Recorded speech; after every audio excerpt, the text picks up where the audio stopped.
All right. I don't think you were here before, but I had a huge thing with my audio.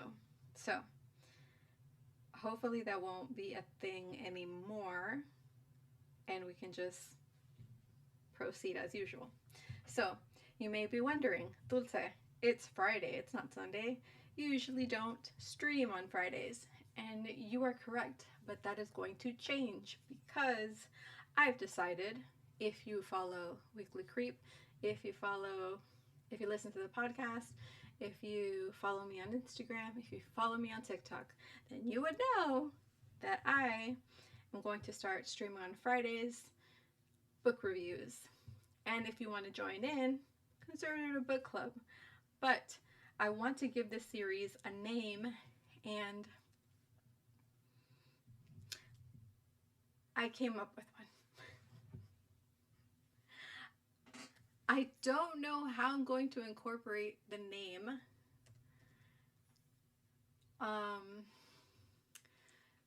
And I don't know how I'm gonna be able to incorporate the name of the series, how I'm going to incorporate the name of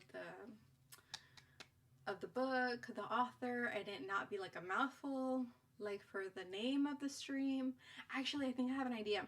I think what I'm gonna do is I'm gonna put the name of the series on this thing that I have, like this border that you're looking at right now.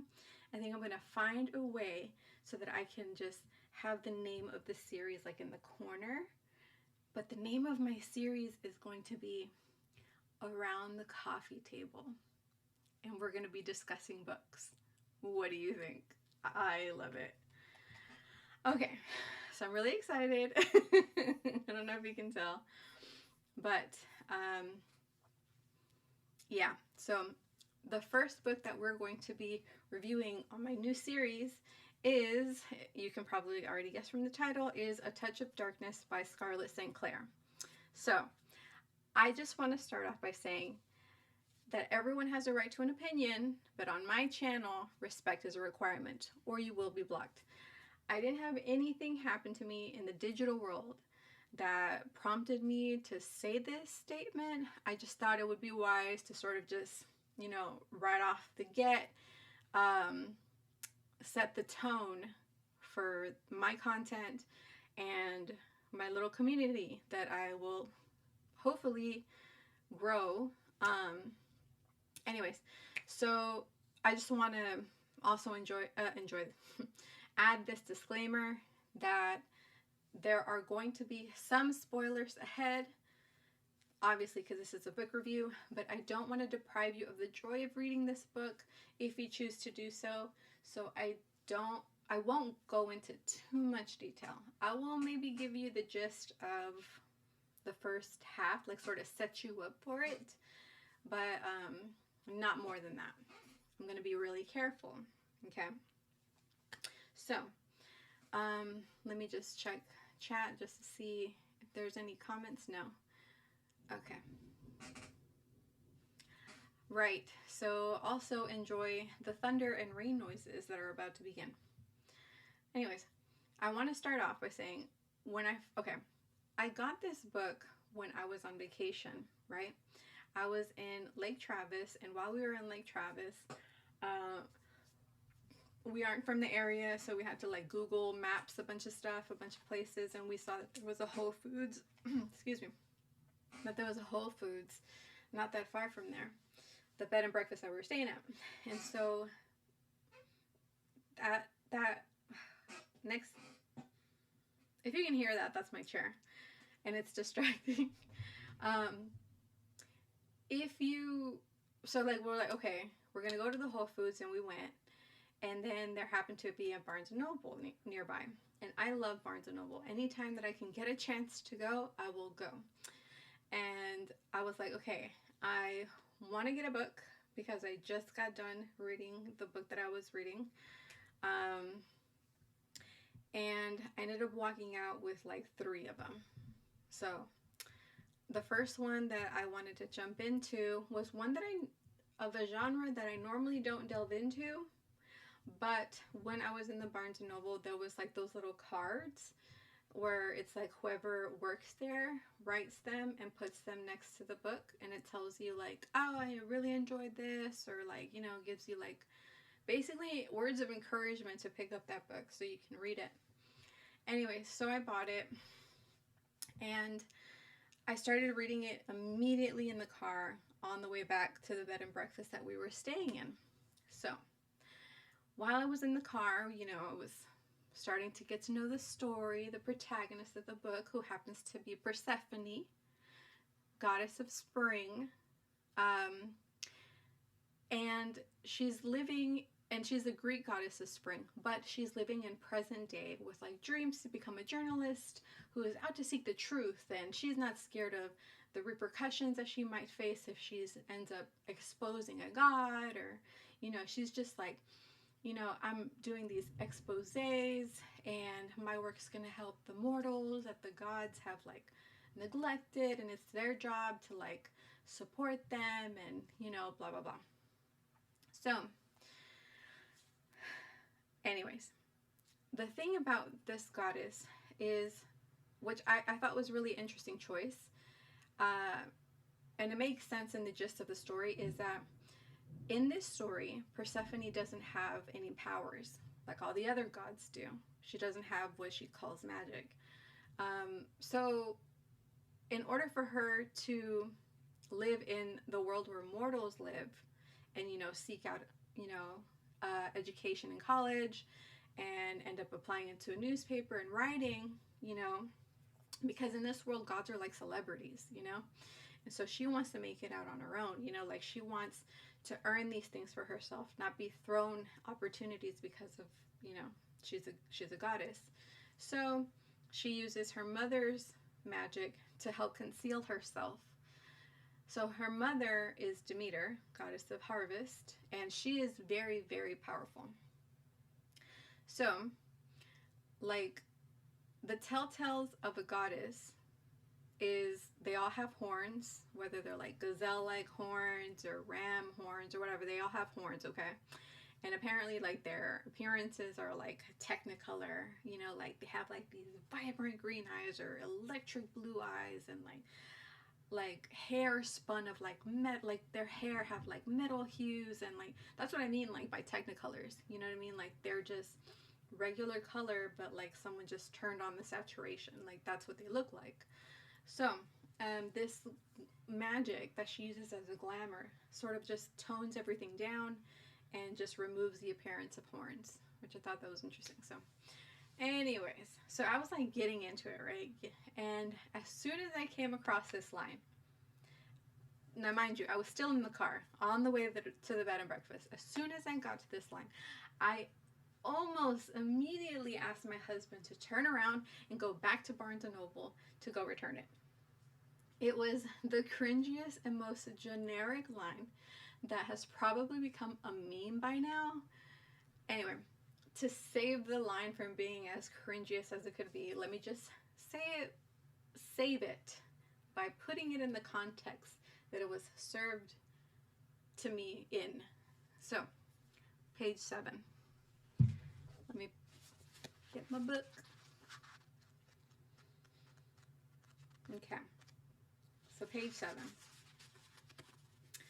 It reads, Persephone didn't often agree with her mother, but even she knew it was best. She led a normal mortal life.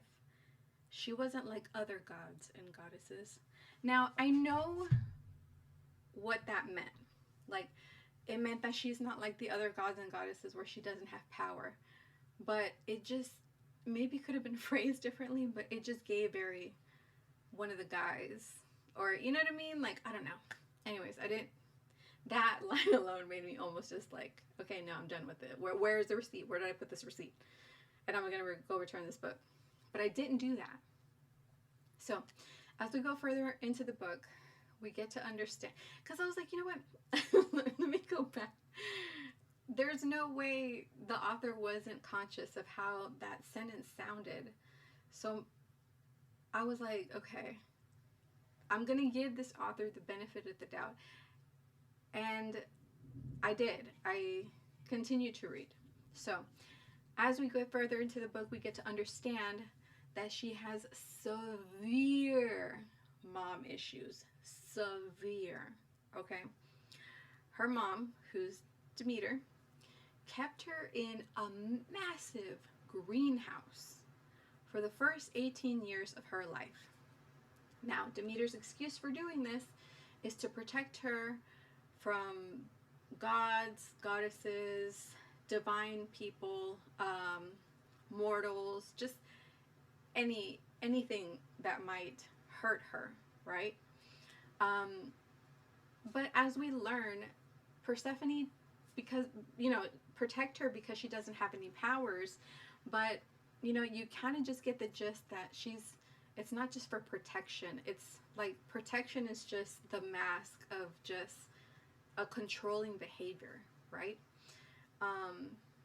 We'll get into it, but at 18, Persephone is allowed to live in the mortal world with the assistance of Demeter's magic. So, she's 18, she flies a nest, and she's doing her thing, right? So right now, she lives in a place called New Athens, in a small apartment with her best friend Lexa. I'm guessing she met Lexa in college.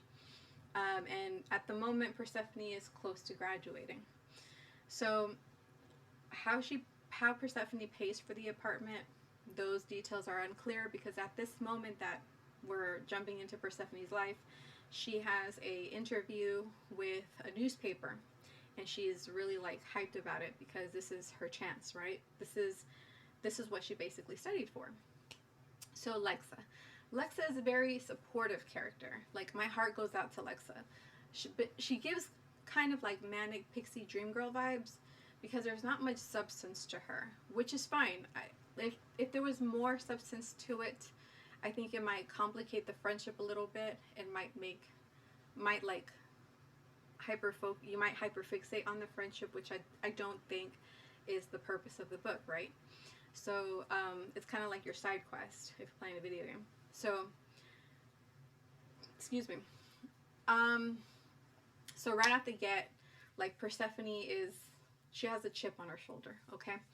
And unfortunately, this chip makes it seem like she's just a bummer to be around. And she's a very, like, tortured soul, and, like, it's interesting because it's interesting to think that right at the get, she's, like, in college, and she's ready to, like between that and this, like, where we're at now, this whole time it's like she's been angry, and I don't think I don't remember ever being angry for this long, but she's carried this chip, this hatred towards Hades, right?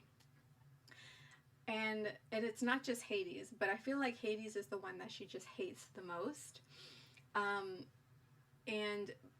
But like, she generally has like a dislike, almost a severe dislike for gods, because, like I mentioned before, she feels like they've all forsaken what their purpose is, which is to assist mortals. Anyways, so as I was saying, like, this chip on her shoulder, I know where it came from, and it has deep roots into the mom issues. You know what I'm saying? I feel like all this was just the doing of Demeter. And it's funny because, like, Demeter's purpose was to guard Persephone and keep her from these things, but in the end, once she, like, let her go, that was the first thing that she was gunning after. And it's funny because it gives very, like, helicopter parent, like, that's what happens, like, if you're a helicopter parent, that shit's gonna happen. Like, you tell them, I don't want you to get piercings. The first thing that they just keep bashing the guy that she's dating. Like, if they keep doing that, they're gonna be like, no, mom, I love him. Like, it's very that. The fact that she was surprised eventually when she found out about the things that she was getting into is beyond me. Like, you live that long, Demeter, and you tell me that that surprises you. Like, I don't know. Anyway, so I wanted to give some examples. See, like, this is how much I enjoyed this book. Like, I'm talking as if these are real people. Like, the spin-off versions in this story are the real people. Anyways, so let me give you an example of, like, the controlling behavior that Demeter exhibited towards Persephone. All right, so here's a particular thing that she forbid. Demeter had always warned her against men. Quote, "You are two things to gods," she told Persephone when she was very young: a power play or a plaything.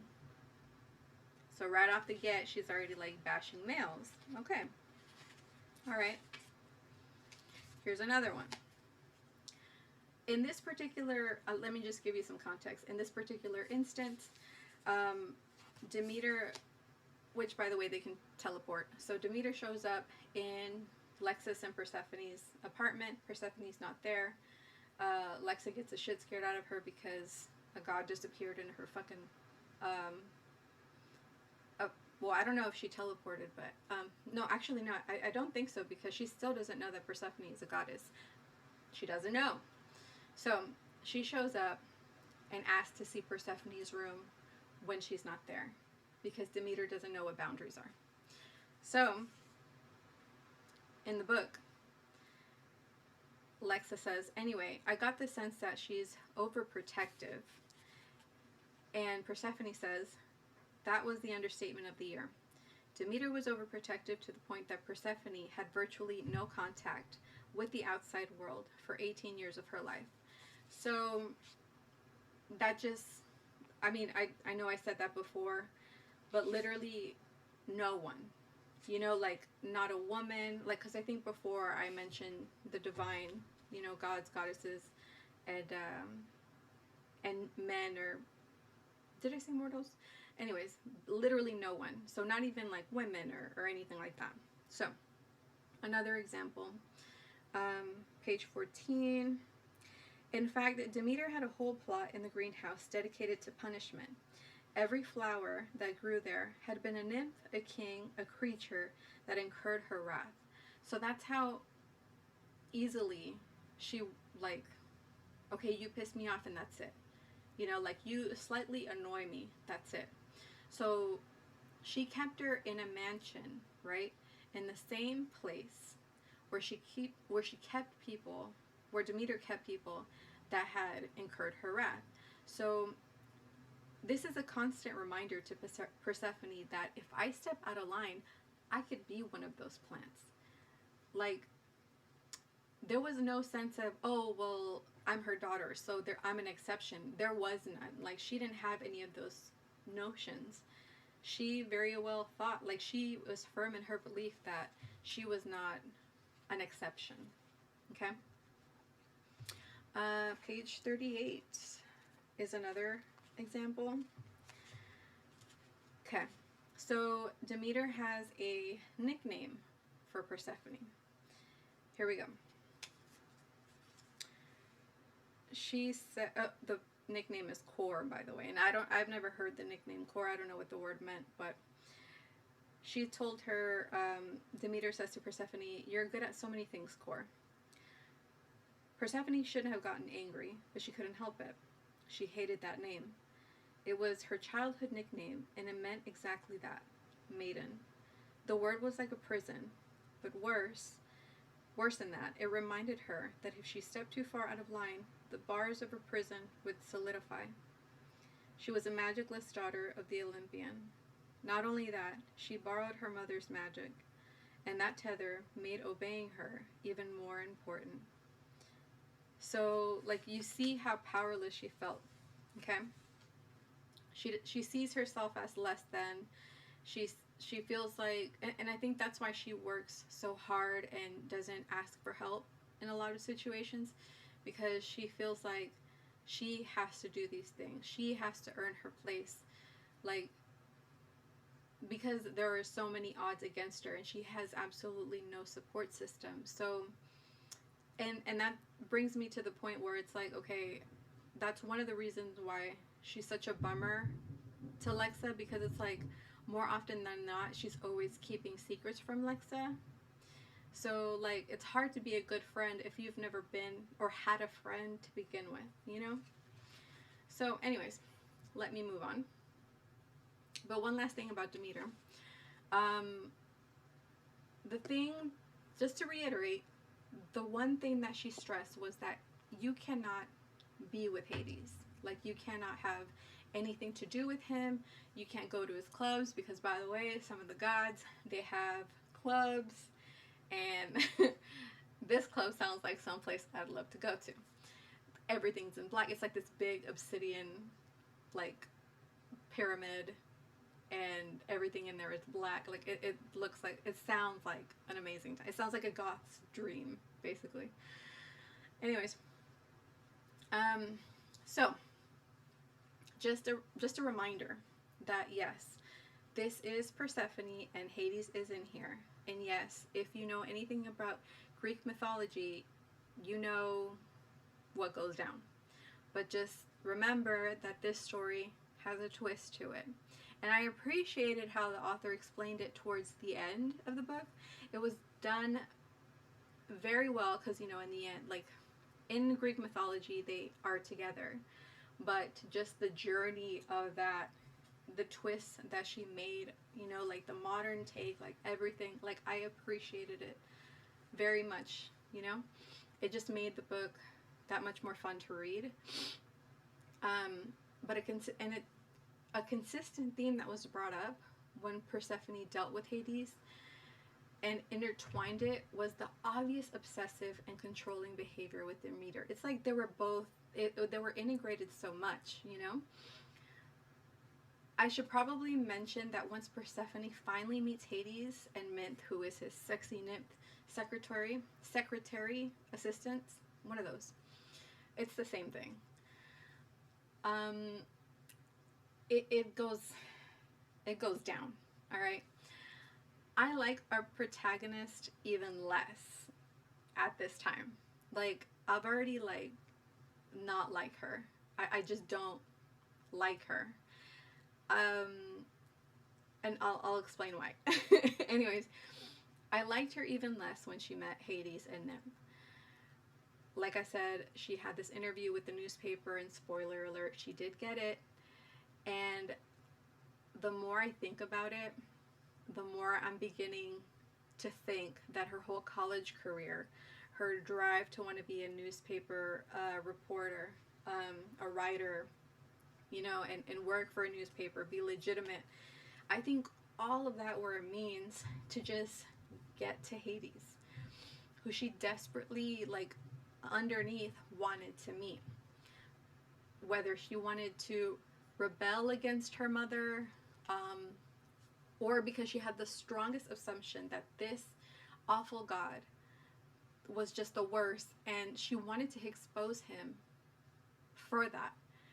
And I feel like all of those reasons are all, like, coming from the same place, and they all just, like, meatballed into one. But there is a consistent pull, like, push and pull to, like, hate or desire Hades. It's interesting because she's like, I hate him so much, but oh my god, he's so hot, you know? It's very that. Excuse me. But yeah, like I was saying, like, she's a brat. She can't keep her emotions in check. She's clouded by her assumptions about Hades. She has no real concrete evidence to support any of her accusations, any of her preconceived notions about him. And she later admits that it was hard for her to see Hades in anything but a negative light because of all that shit that her mom talked about him. And this is where she gets that, like, she's actually honest to herself moment. It had been hard for her to see Hades in any other light than the one her mother cast upon him, and it was ugly and unflattering. She had to admit, the more time she spent in the underworld and with him, the more she was starting to question just how much truth there was to what her mother had said, and the rumors spread by mortals. So you see what I mean? Like, There was no concrete evidence. She just admitted that this all was like her foundation for all this stuff for hating him was it just came from her mom and rumors. Rumors.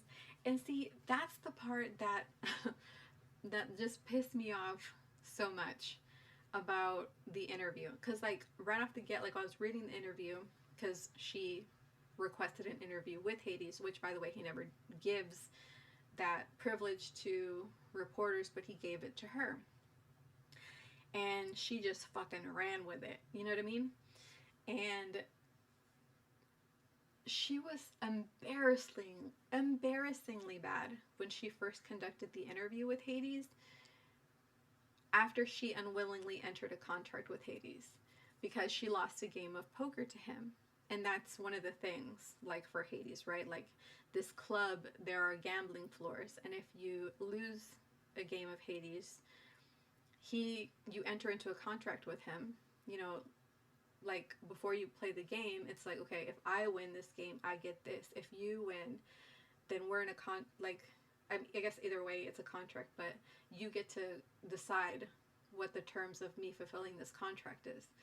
Anyways, so that part is true. Anyways, so she loses the contract. She loses the game of poker, and now she's in a contract at this moment when this interview is taking place. And it is so cringe. News reporters sometimes embarrass themselves in real life when their bias gets the better of them, and this wasn't any better. I feel like it was worse. She goes in with accusations and leading questions like, OMG. Okay, let's get into it. All right. Here we go. You agree to offer mortals whatever they desire if they gamble with you and win. Not all mortals and not all desires, he said. Oh, forgive me. You are selective in the lives you destroy. His face hardened. I do not destroy lives. You only make the terms of your contract known after you've won. That's deception. The terms are clear. The details are mine to determine. It is not deception, as you call it. It is a gamble. You challenge their vice. You lay their darkest secrets bare. I challenge what is destroying their life. It is their choice to conquer or succumb. She stared at him. He spoke in such a matter-of-fact tone that if he'd had this conversation thousands of times. And how do you know their vice? It was a question she had been waiting for, and at the question, a wicked smile crossed Hades' face. It transformed him and hinted at the god beneath the glamour. I see to the soul, he said, what burdens it, what corrupts it, what destroys it, and challenge it. And then she snapped. You are the worst sort of god. So, you see, there's a difference between me asking you, like, you know, like, what kind of, you know, contracts do you have with people, as opposed to what kind of destroying contracts that ruin people's lives do you get people into. There's a difference, you know. And you don't have to be like a college student to know that. Like, you get it. Anyways, there are some truth to her words because, like I said before, he does have the contracts with people, and unfortunately, the things that he challenges them with, you know, after the gambling, you know, like, I'm sorry, the things that he challenges them with, like their vices or whatever, these mortals end up not being able to do that, so they lose, you know, and, you know, the rumor is that they die if they don't conquer the challenge. But I must point out that it's not as simple as that, as we later find out. But I think it was around page 159 that it all came crashing down for me. At this point, like after that interview, I really disliked Persephone. distrust of her friend Lexa, who obviously knew that her best friend was keeping secrets from her more often than not. The way that she conducted herself during that first interview, the hypocrisy of her intentions to become a news reporter, the way she lied to herself about anything and everything, her emotions and, all that. I disliked all of this that made, all of those things that made this main character, right? And then I was like sitting there digesting all of this, and then it hit me. It dawned on me. The reason why she is emotionally immature, and the book doesn't say it in all these words, but the reason why she is emotionally immature is because of her upbringing. It all made sense. And that epiphany inspired me to review this book. It also jump-started my idea of reviewing books in the future on Twitch. So that's why Around the Coffee Table is born every Friday. For every Friday. Man, like it hit me right between the freaking eyes. Anyways, so, maybe one day we can have a book club, but for now, I'm reviewing books. So, I think my community is just very small, and I don't know if a book club would work. And I read really fast, so, like, I was halfway done with this book last night, and I finished, like, in maybe 2 hours. So I read fairly quickly. Anyways, I think it was around, like, this whole epiphany, like, I think it started happening around page 159. So let me read. Okay.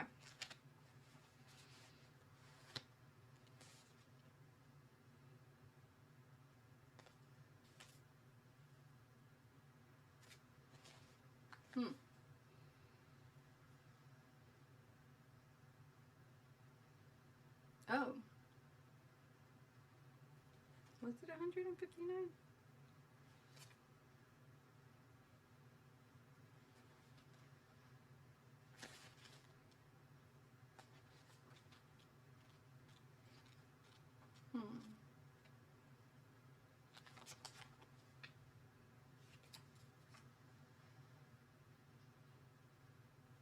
Here we go. This is Hades talking to Persephone. You strike me as someone who has a lot of emotions and has never quite been taught how to deal with it all. But I can assure you, running away is not the solution. Hades, you are such an insightful bastard. What the hell? Oh my god. Anyways, so that thought had never occurred to me until Hades blatantly, like, just threw it out there.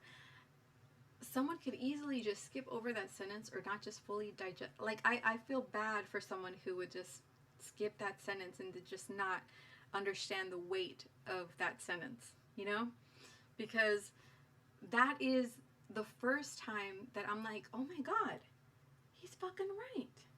Like, of course. Anyways, if that thought had never occurred to me, like if I had never really digested that, I would have just took this book as face value. I think I would have stopped reading it, but I'm really glad I didn't. So there is a light at the end of the tunnel for Persephone, who I was most invested in, clearly. Like, it was definitely like a roller coaster of like and dislike for Persephone while I was reading this book, so of course I'm like heavily invested in her.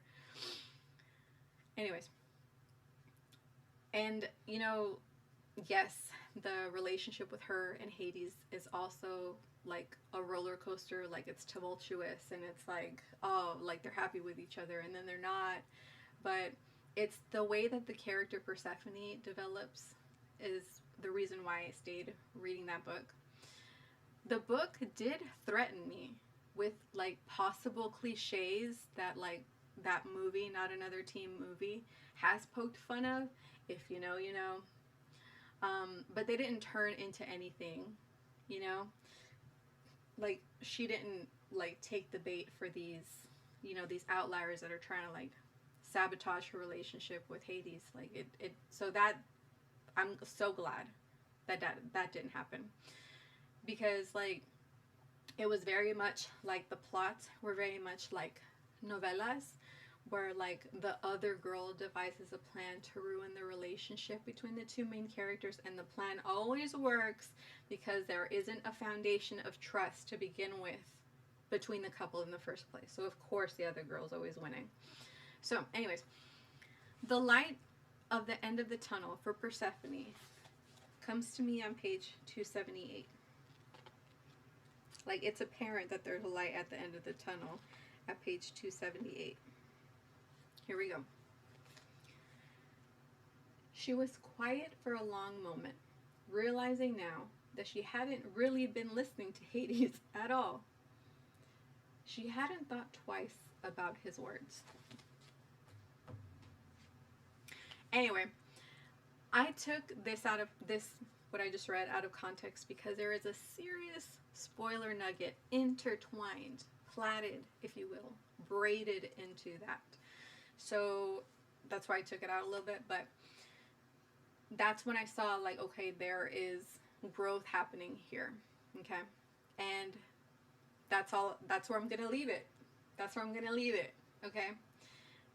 That is, I want to say that's like towards the end of the book, but it is so good. Anyway, all of that just to tell you that I give this book a 10 out of 10, which is so unexpected because I don't really fuck with romance novels, but maybe I'll fuck with romance novels even more now.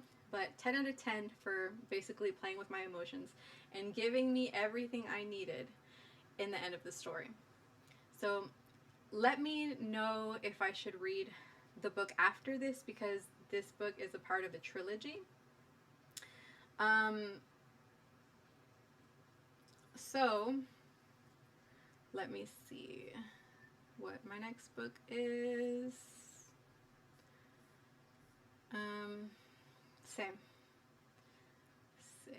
Let's see. What is my next book? I guess I haven't chosen it yet. I thought I did. Anyways, so if you enjoyed this review, let me know. If you want me to read the book after this, let me know. I currently don't have it. But unless I get like a response, then I'm just going to move on with something I do have, because I don't have book 2 of this trilogy.